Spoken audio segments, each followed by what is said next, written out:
നമസ്കാരം, ഞാൻ Bijeesh Ulloor, professional full time ട്രേഡറാണ്. എല്ലാവർക്കും ബിജീഷ് ഉള്ളൂർ മാർക്കറ്റ് പ്രഡിക്ഷൻ എന്ന അനാലിസിലേക്ക് സ്വാഗതം. ഇന്ന് നമ്മൾ നോക്കുന്നത് Nifty, bank Nifty, fin Nifty എന്തൊക്കെയാണ് സംഭവിച്ചിരിക്കുന്നത്, വരും ദിവസങ്ങളിലായാലും എന്തൊക്കെയാണ് സംഭവിക്കാൻ പോകുന്നത്, എങ്ങനെ വിദഗ്ധമായിട്ട് നമുക്ക് ട്രേഡുകൾ മാനേജ് ചെയ്യാം. നിഫ്റ്റിയെ കുറിച്ചായാലും നമ്മൾ കഴിഞ്ഞ ദിവസങ്ങളിൽ ഈ ആഴ്ച തുടക്കത്തിൽ കഴിഞ്ഞ ആഴ്ചയിലൊക്കെ നിഫ്റ്റിയിൽ പറഞ്ഞിരുന്ന് എപ്പോഴും ശ്രദ്ധിക്കുക. നിഫ്റ്റിയിൽ എപ്പോഴും നിങ്ങൾക്ക് ട്രേഡുകൾ മാനേജ് ചെയ്യണമെങ്കിൽ നിങ്ങൾക്ക് അതിൽ ആ ഒരു ട്രെൻഡ് ക്ലിയർ ആവണം. ആ ഒരു ലോങ് ടേം ട്രെൻഡ്, എന്നാലാണ് നിങ്ങൾക്ക് ആ ഒരു കൃത്യമായിട്ടൊരു ഡയറക്ഷൻ നമുക്കത് കിട്ടുള്ളൂ. നമ്മൾ കഴിഞ്ഞ ആഴ്ച ഈ ആഴ്ച തുടക്കത്തിൽ തന്നെ നമ്മളിത് പറഞ്ഞിരുന്നത് ശ്രദ്ധിക്കുക. 19,600 700 റേഞ്ചിന്റെ ഇടയിൽ, ഈ റേഞ്ചിന്റെ ഇടയിലാണ് നിഫ്റ്റിയുടെ സ്ട്രോങ് ആയിട്ടുള്ള റെസിസ്റ്റൻസ് വരുന്നത്. ഈ 19,600 മുകളിലേക്ക് ഒരു പോസിറ്റീവ് ആയിരുന്നാൽ അത് ഇൻട്രാഡേയിലാണ് മാനേജ് ചെയ്യാനായിട്ട് സാധിക്കുള്ളൂ. ഈ ഒരു റേഞ്ചിന്റെ ഇടയിൽ സ്ട്രോങ് റെസിസ്റ്റൻസ് ആണ്. കഴിഞ്ഞ ദിവസത്തെ ഒരു വലിയൊരു അപ്പ് മൂവ്മെന്റ്, വലിയൊരു സ്ട്രോങ് ആയിട്ടുള്ള ഒരു അപ്പ് മൂവ്മെന്റ്, വലിയൊരു ഹാമർ കാൻഡിസ്റ്റിക് വന്നപ്പോഴും ഞാൻ ഇത് തന്നെയാണ് തുടർന്നിരുന്നത്. ഈ ഒരു വലിയൊരു മൂവ്മെന്റ് വന്നപ്പോഴും നിഫ്റ്റിയുടെ ആ ഒരു പോസിറ്റീവ് സെന്റിമെന്റ്, നിഫ്റ്റി മാത്രമല്ല ബാങ്ക് നിഫ്റ്റിയുടെ കേസിലൊക്കെ നമ്മളത് സൂചിപ്പിച്ചിരുന്നപ്പോഴും നമ്മളത് പറഞ്ഞു. Nifty, bank Nifty, fin Nifty strong ആയിട്ടുള്ള റെസിസ്റ്റൻസ് ഏരിയയിലാണ്. കഴിഞ്ഞ ദിവസത്തിൽ റിപ്പീറ്റ് ചെയ്തതാണ്.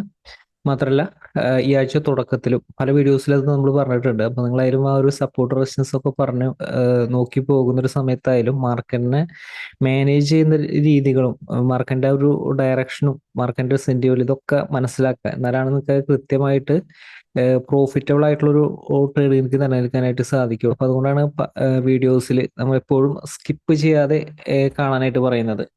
അപ്പോൾ മാർക്കറ്റിലായാലും ഇന്ന് നമുക്ക് സംഭവിച്ചത് നമുക്ക് നോക്കാം. നിഫ്റ്റി ഓപ്പൺ ചെയ്തിരിക്കുന്നത് എവിടെയാണെന്ന് ശ്രദ്ധിക്കുക. ഓപ്പൺ ചെയ്തിരിക്കുന്ന ഒരു ഗ്യാപ് ഡൗൺ ഓപ്പണിംഗ് ആയിരുന്നു.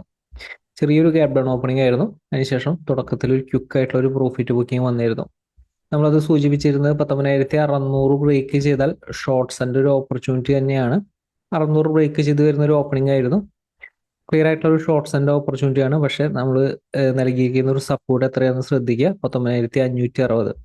എക്സാക്റ്റ് ആയിട്ട് 19,560 നിഫ്റ്റി ബൗൺസ് ചെയ്തിരുന്നത്. അതിനുശേഷമായാലും 19,600 മുകളിലേക്ക് സസ്റ്റെയിൻ ചെയ്യാൻ ശ്രമിച്ചെങ്കിലും അത് ഫെയിലിയർ ആയതിനു ശേഷം സ്ട്രോങ് ആയിട്ടുള്ള ഒരു പ്രോഫിറ്റ് ബുക്കിംഗ് വന്നു.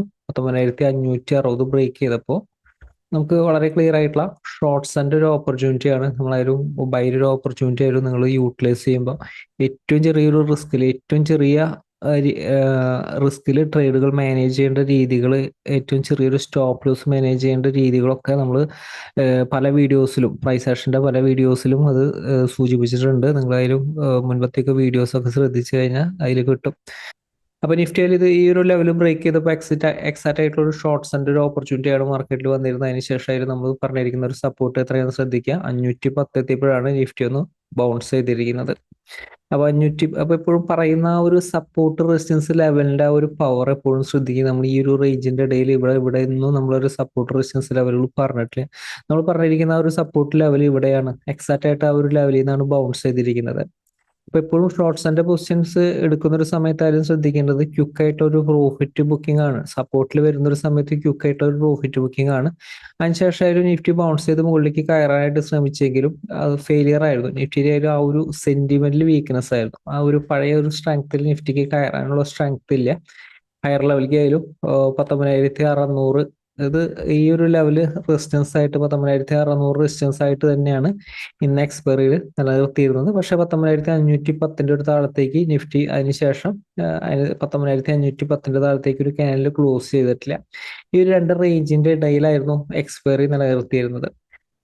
ഇപ്പൊ നിഫ്റ്റിയിലായാലും വലിയൊരു മൂവ്മെന്റ് കണ്ടുകൊണ്ട് വലിയ രീതിയിലൊരു ബൈ പൊസിഷൻ ഹോൾഡ് ചെയ്യാതിരിക്കാനും പലരും ആ ഒരു പൊസിഷൻ എടുത്ത് പെട്ടുപോകാതിരിക്കാൻ വേണ്ടിയിട്ടാണ് നമ്മൾ പല പ്രാവശ്യവും റിപ്പീറ്റ് ചെയ്യുന്നത്.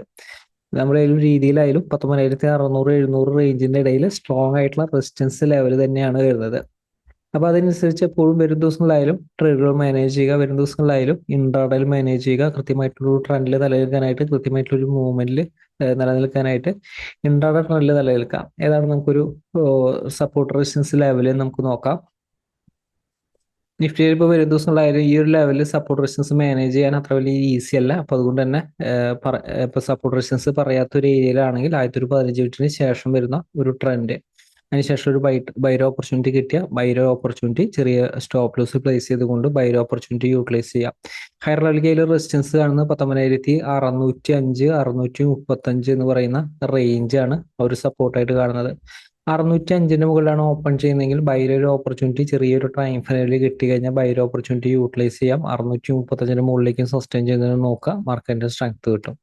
അതുപോലെ തന്നെ ഓപ്പൺ ചെയ്യുന്ന ഗ്യാപ്പ് അപ്പ് ഓപ്പണിംഗ് ആയിരുന്നാലും 605 താഴെയാണെങ്കിൽ വീക്ക്നെസ് ആണ്, ഷോർട്ട് സെല്ലിന് തന്നെയാണ് സാധ്യത. ബൈക്ക് ഇമ്പോർട്ടൻസ് നൽകണമെങ്കിൽ 635 മുകളിലേക്ക് സസ്റ്റെയിൻ ചെയ്യണം, അല്ലെങ്കിൽ 605 മുകളിലേക്ക് സസ്റ്റെയിൻ ചെയ്യണം. ഈ ഒരു ലെവലിൽ നിന്നായാലും ഇൻ കേസ് സപ്പോർട്ട് റെസിസ്റ്റൻസ് ഏരിയയിലല്ല, ആദ്യത്തെ ഒരു 5 മിനിറ്റിന് ശേഷം സെൽ ആക്റ്റീവ് ആയ ഷോർട്ട് സെല്ലിന്റെ ഓപ്പർച്യൂണിറ്റി യൂട്ടിലൈസ് ചെയ്യാവുന്നതാണ്. ലോവർ ലെവലിൽ സപ്പോർട്ട് ശ്രദ്ധിക്കുക. ഈ ഒരു ലെവലിൽ സപ്പോർട്ട് മാനേജ് ചെയ്യാനായിട്ട് കുറച്ചൊരു ബുദ്ധിമുട്ടാണ്. അപ്പൊ അതുകൊണ്ടാണ് ഇങ്ങനെ നൽകിയിരിക്കുന്നത്. ചെയ്യേണ്ട രീതികൾ ശ്രദ്ധിക്കുക. ഇൻ കേസ് നിങ്ങളൊരു ഷോർട്ട് സെല്ലിന്റെ ഓപ്പർച്യൂണിറ്റിയാണ് കിട്ടി യൂട്ടിലൈസ് ചെയ്യുന്നത്, സപ്പോർട്ട് ബ്രേക്ക് ചെയ്തു, 19,505 ബ്രേക്ക് ചെയ്തപ്പോൾ നമുക്ക് ഷോർട്ട് സെല്ലിന്റെ ഓപ്പർച്യൂണിറ്റി യൂട്ടിലൈസ് ചെയ്തു.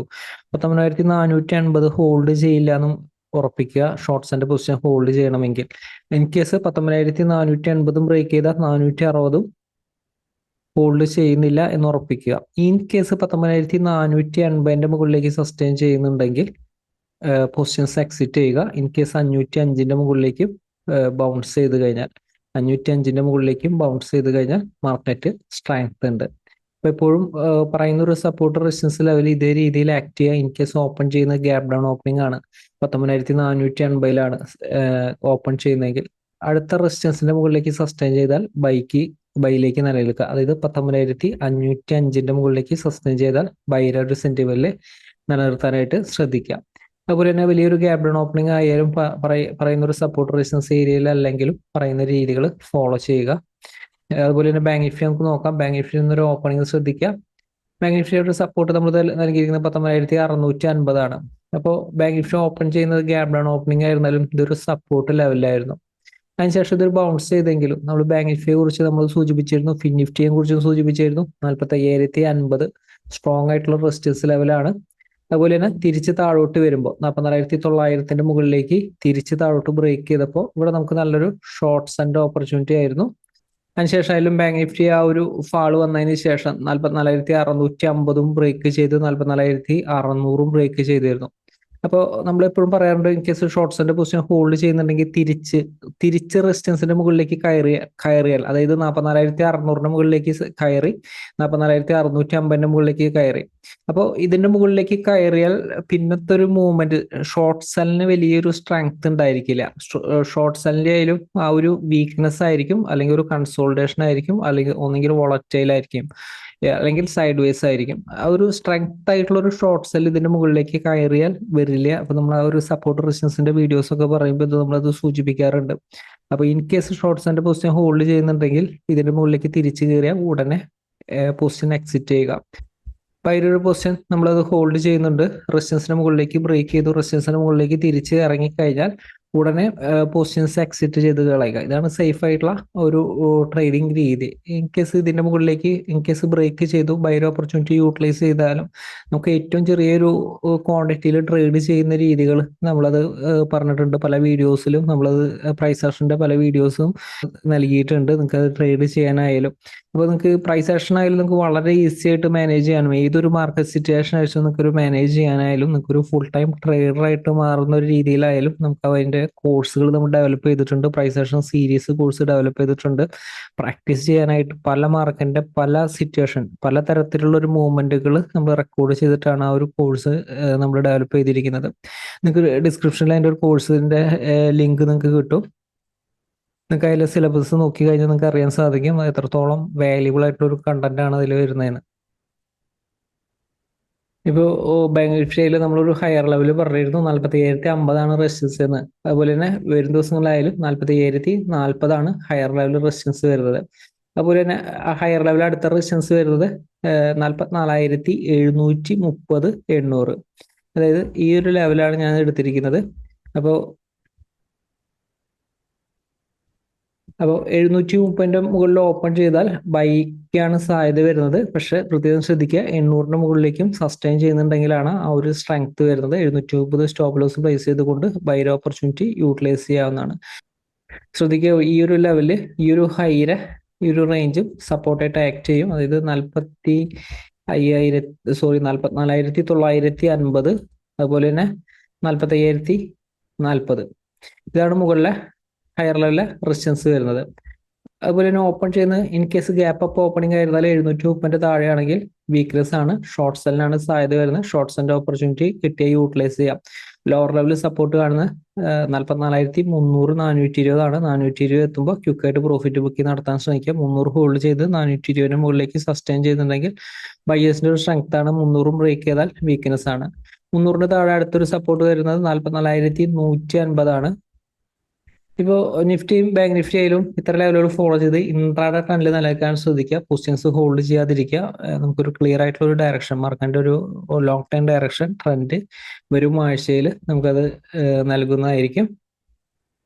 ഇപ്പോൾ നിഫ്റ്റിയിലും ബാങ്ക് നിഫ്റ്റിയിലും ഇത്ര ലെവലുകൾ ഫോളോ ചെയ്ത് കൃത്യമായിട്ട് ട്രെൻഡിൽ നിലനിൽക്കാനായിട്ട് ശ്രദ്ധിക്കുക. മാർക്കറ്റിലെ വേരിയസിലായിട്ട് നമുക്ക് വരും ദിവസം അപ്ഡേറ്റിൽ വീണ്ടും കാണാം. എല്ലാവരും വലിയ ഷെയറുകളും കമ്പനികളും പ്രതീക്ഷിക്കുന്നു. എല്ലാവർക്കും നന്ദി.